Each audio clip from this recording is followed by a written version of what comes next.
അസ്സലാമു അലൈക്കും വറഹ്മത്തുള്ളാഹി വബറകാതുഹു. ബിസ്മില്ലാ വൽഹംദുലില്ലാ വസ്സലാത്തു വസ്സലാമു അലാ അഷ്റഫി റസൂലില്ലാ വഅലാ ആലിഹി വസ്വഹ്ബിഹി അജ്മഈൻ അമ്മാ ബഅദ്.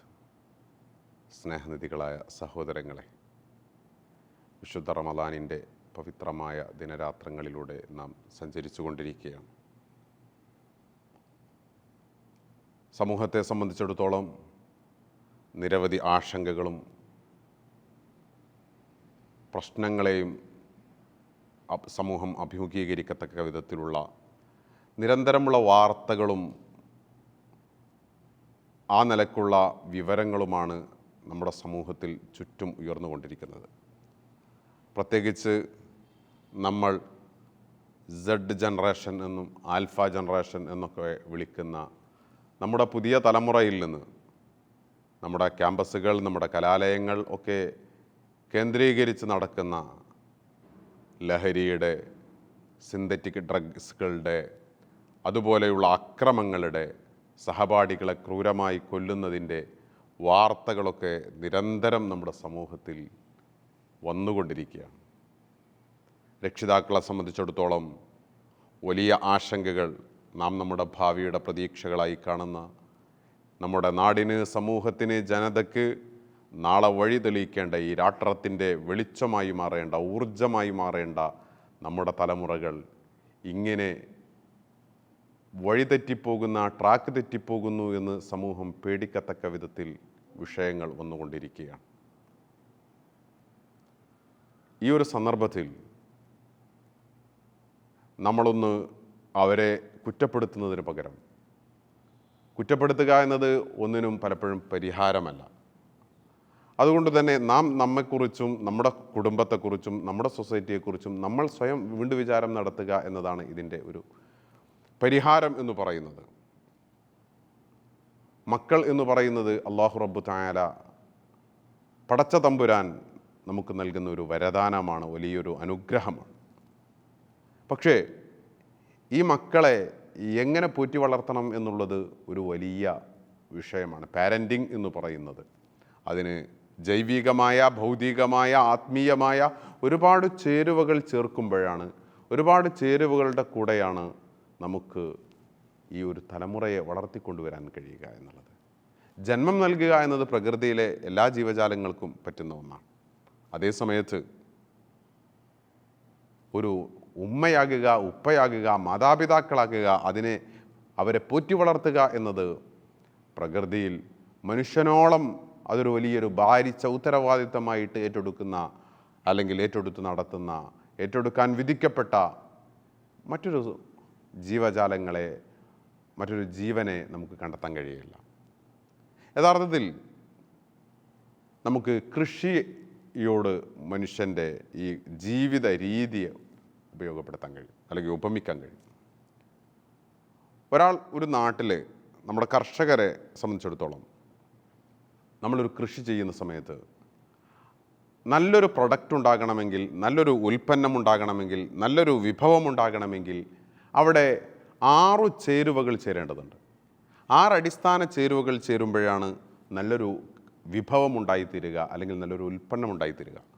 എന്നതുപോലെയാണ് മനുഷ്യൻ്റെ കുടുംബജീവിതം. നല്ലൊരു തലമുറ ഉണ്ടാകണമെങ്കിൽ 6 ചേരുവകൾ, 6 ഘടകങ്ങൾ പ്രധാനമായും ചേർന്നിരിക്കണം.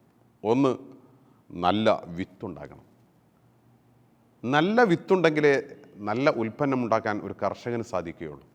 പുരുഷൻ എന്ന് പറയുന്നത് വിത്തുൽപ്പാദിപ്പിക്കുന്ന, വിത്ത് വിതരണം ചെയ്യുന്ന, അല്ലെങ്കിൽ വിത്ത് നടുന്ന കേന്ദ്രമാണ്. അതുകൊണ്ട് തന്നെ ഏതൊരു പുരുഷനെ സംബന്ധിച്ചിടത്തോളം അവൻ്റെ ചിന്തയിൽ ഏതു സമയത്തും ഉണ്ടാകേണ്ടത്, ഞാൻ നല്ല വിത്ത് ഈ സൊസൈറ്റിക്ക് നൽകാൻ ബാധ്യതപ്പെട്ടവനാണ്. അത് ജൈവികമായി നല്ല വിത്താകണം, ആത്മീയമായി നല്ല വിത്താകണം, സാമൂഹികമായി നല്ല വിത്തായിരിക്കണം. അപ്പോൾ ഏറ്റവും നല്ല, നമ്മൾ സാധാരണ മലയാളത്തിൽ നമ്മുടെ നാടൻ ഭാഷയിൽ പറയാറുണ്ട്, മത്തൻ കുത്തിയാൽ കുമ്പളങ്ങ മുളയ്ക്കില്ല എന്ന്. ഇതൊരു വസ്തുതയാണ്. നമ്മുടെ തലമുറകൾ, ഈ ഇളം തലമുറകളെ നമ്മൾ കുറ്റം പറയുമ്പോൾ, അവരെ വിമർശിക്കുമ്പോൾ, അവരെ കാടടിച്ച് വെടിവെക്കുമ്പോഴൊക്കെ നമ്മൾ ശ്രദ്ധിക്കേണ്ട കാര്യം, ഇത് നമ്മുടെ മക്കളാണ്. അതുകൊണ്ട് തന്നെ ഇതിൻ്റെ വിത്ത് എന്ന് പറയുന്നത് ഏറ്റവും പ്രധാനപ്പെട്ടതാണ്. നല്ല ജീവിതം നയിക്കുന്ന, നല്ല ജൈവികമായ ഘടനയുള്ള, നല്ല ആത്മീയമായ ഘടനയുള്ള, ധാർമ്മികമായ ഘടനയുള്ള ഒരു കേന്ദ്രത്തിൽ നിന്ന് മാത്രമേ ഒരു ഈ പറയുന്ന യോഗ്യതകളൊക്കെ ഒത്തിട്ടുള്ള നല്ലൊരു വിത്ത് വരികയുള്ളൂ. അതുകൊണ്ട് തന്നെ ഏതു സമയവും ഞാൻ എൻ്റെ രാഷ്ട്രത്തിന്, സമൂഹത്തിന്, സൊസൈറ്റിക്ക്, കുടുംബത്തിന് വെളിച്ചം നൽകുന്ന നല്ല വിത്ത് നൽകാൻ ബാധ്യതപ്പെട്ടിട്ടുള്ളവനാണ്, അതിൻ്റെ കേന്ദ്രമാണ് എന്ന ബോധത്തോടു കൂടി ജീവിക്കുക എന്നതാണ് അടുത്ത തലമുറ നന്നാകാവുന്ന, അവരെ നന്നാക്കാവുന്ന ഏറ്റവും നല്ല മാർഗ്ഗം ഇതാണ്. അഥവാ ചുരുക്കി പറഞ്ഞാൽ സ്വയം നന്നാകുക എന്നത്, നമ്മൾ വെളിച്ചമായി മാറുക എന്നത്, ഇത് ഏറ്റവും പ്രധാനപ്പെട്ട ഒരു ഘടകമാണ്. അപ്പോൾ നല്ല വിത്തുണ്ടാകണം, രണ്ടാമത് നല്ല മണ്ണുണ്ടാകണം. നല്ല മണ്ണിലെ നല്ല വിത്ത് വളരുകയുള്ളൂ. അതുകൊണ്ട് തന്നെ ഏതൊരു സ്ത്രീയെ സംബന്ധിച്ചിടത്തോളം അവളുടെ ബോധ്യം എന്ന് പറയുന്നത്, അവരുടെ ബോധം എന്ന് പറയുന്നത്, ഞാൻ നല്ല നിലമൊരുക്കേണ്ടവളാണ്, ഞാൻ നല്ല നിലമാകേണ്ടവളാണ്, ഞാൻ നല്ല കൃഷിഭൂമിയാകേണ്ടവളാണ്, ഞാൻ നല്ല മണ്ണാകേണ്ടവളാണ്. വിശുദ്ധ ഖുർആൻ ഒരിടത്ത് പറയുന്നുണ്ട്, നിസാഉക്കും ഹർസുല്ലക്കും. സ്ത്രീ എന്ന് പറയുന്നത് കൃഷിയിടമാണ്, വിളനിലമാണ്. അഥവാ കൃഷിയിടം, വിളനിലം എന്ന് പറയുന്നത് ആ മണ്ണ് എത്ര നന്നാകുന്നുവോ, ഫലഭൂയിഷ്ടമാകുന്നുവോ, എത്ര മനോഹരമാകുന്നു, അത് കേവല ജൈവികമാകുക എന്നതിനപ്പുറത്ത്, പെണ്ണിൻ്റെ ഫലഭൂയിഷ്ഠയുടെ മണ്ണാകുക എന്ന് പറയുന്നത് കേവല സൗന്ദര്യം, ശാരീരിക സൗന്ദര്യവും ജൈവിക സൗന്ദര്യവും എന്നതിൻ്റെ അപ്പുറത്ത് ആത്മീയമായൊരു സൗന്ദര്യമുണ്ട്.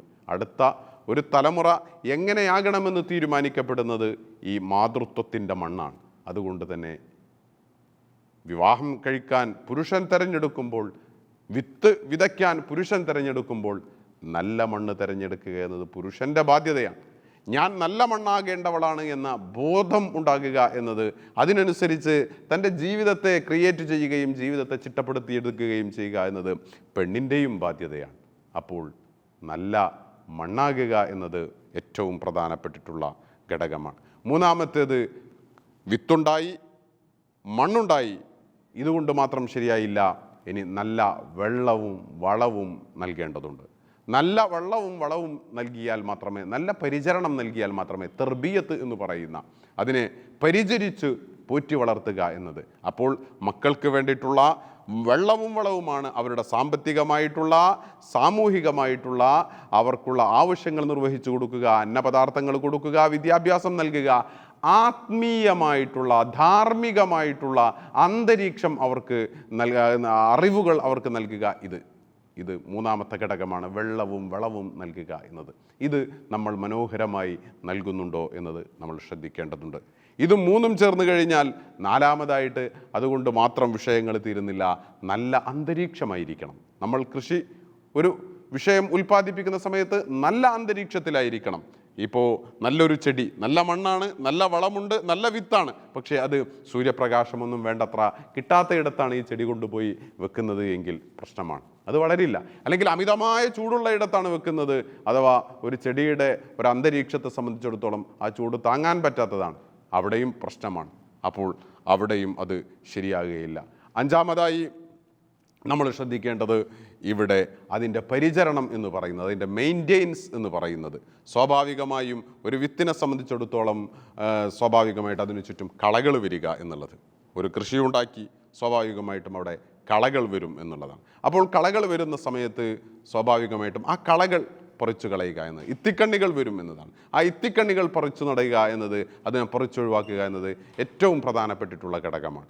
അഥവാ നമ്മുടെ മക്കൾ നമ്മുടെ സാമൂഹിക അന്തരീക്ഷത്തിൽ ജീവിക്കുന്ന സമയത്ത് സ്വാഭാവികമായും അവരെ സംബന്ധിച്ചിടത്തോളം അവരുടെ കൂട്ടുകെട്ടിലൂടെ, അവരുടെ സഹപാഠിത്വത്തിലൂടെ, അവരുടെ ക്യാമ്പസുകളിലൂടെ, അവരുടെ ചുറ്റുപാടുകളിലൂടെ സ്വാഭാവികമായിട്ടും ഇത്തിക്കണ്ണികൾ വരും, അല്ലെങ്കിൽ കളകൾ വരും. ഈ കളകളിൽ അവരുടെ ജീവിതത്തെ തന്നെ ബാധിക്കത്തക്ക വിധത്തിൽ, അവരുടെ ഭാവിയെ തന്നെ ബാധിക്കത്തക്ക വിധത്തിലുള്ള അപകടങ്ങൾ അവിടെ ഉണ്ടാകാൻ സാധ്യതയുണ്ട്.